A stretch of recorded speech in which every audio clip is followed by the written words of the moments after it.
RG Kar medical college এবং হাসপাতালে তরুণী চিকিৎসককে ধর্ষণ করে হত্যার ঘটনায় সরগরম রাজ্য রাজনীতি, তোলপাড় ফেসবুক, ইনস্টাগ্রাম। অভয়াকে নৃশংসভাবে খুন ও ধর্ষণের ঘটনার প্রতিবাদে গর্জে উঠেছে আম জনতা থেকে তারকা। ধর্ষণ খুনের ঘটনায় 24 ঘন্টার মধ্যেই পুলিশের জালে এক অভিযুক্ত, সিভিক ভলেন্টিয়ার সঞ্জয় রায়। যদিও সঞ্জয়ের গ্রেপ্তারির অনেকেই মনে করছে শাক দিয়ে মাছ ঢাকার চেষ্টা। এই নক্করজনক ঘটনা নিয়ে এবার কলম ধরলেন শ্রীজাত।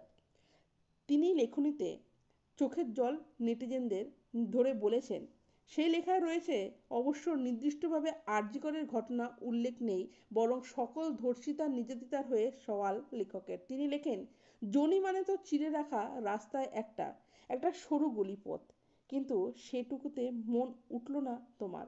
তুমি সেই রাস্তায় কাটারি চালিয়ে আরো বড় রাস্তা বানালে, চেরাকে সোজা ফালা করে দিলে, আরো বড় একটা জায়গা তৈরি হলো। তুমি রক্ত মাংস কাদার মধ্যে দিয়ে হাত চালিয়ে ভেতর থেকে বার করে আনলে নারী বুড়ি। বাইরে পাহাড় তৈরি ছিল ছোটখাটো, আর ভেতরের জায়গা অনেকখানি।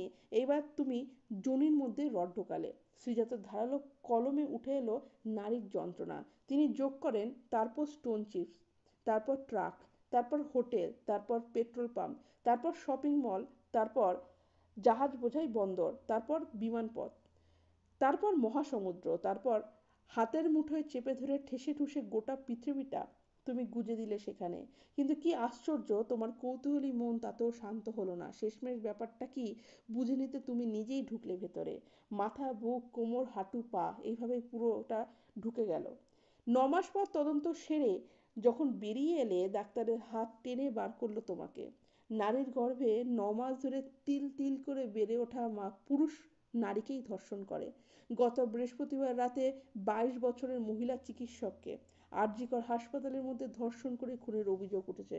কড়া পদক্ষেপের আশ্বাস দিয়েছেন পশ্চিমবঙ্গের মুখ্যমন্ত্রী মমতা বন্দ্যোপাধ্যায়, কলকাতার পুলিশ কমিশনার বিনীত গোয়েল। প্রসঙ্গত, আরজিকরের ঘটনা নিয়ে মমতা সংবাদ মাধ্যমকে জানায়, ব্যক্তিগতভাবে তিনি ফাঁসির আবেদন চান। তিনি বলেন, কিন্তু কিছু কিছু ঘটনা এই ধরনের দৃষ্টান্তমূলক শাস্তির প্রয়োজন। ভবিষ্যতে কেউ যেন এই ধরনের কাজ করার সাহস না পায়। নির্যাতিতা তরুণীর বাবা মার সঙ্গে ফোনে কথা বলেন তিনি, এবং আজ তাদের সঙ্গে দেখা করতেও যান।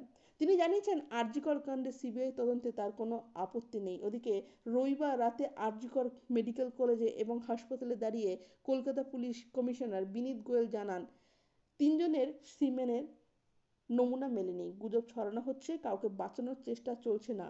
আরজিকর কাণ্ডের প্রতিবাদে সোমবার থেকে দেশ জুড়ে বৃহত্তর আন্দোলনে নামছে federation of resident doctors association.